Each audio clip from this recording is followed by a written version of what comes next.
مسند احمد کی روایت ہے،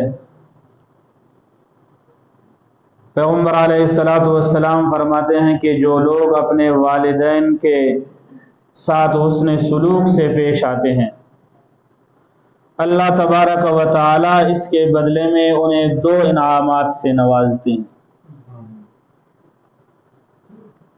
فرمایا ایک تو یہ ہے کہ اس کے رزق میں برکت آ جاتی ہے۔ جو لوگ یہ چاہتے ہیں کہ ہمارے رزق میں برکت آ جائے، انہیں چاہیے کہ وہ اپنے والدین کے ساتھ حسن سلوک سے پیش آ جائیں، ادب و احترام سے پیش آ جائیں۔ یہ تجربہ کی بات ہے کہ والدین میں سے کوئی ایک حیات ہو اور کبر سنی کی وجہ سے وہ مریض بھی ہو، بچے اس پر خرچ بھی کرتے ہوں،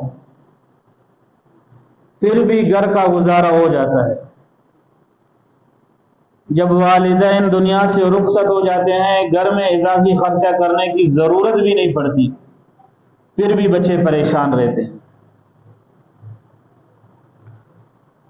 یہ والدین کی خدمت کا برکت ہے۔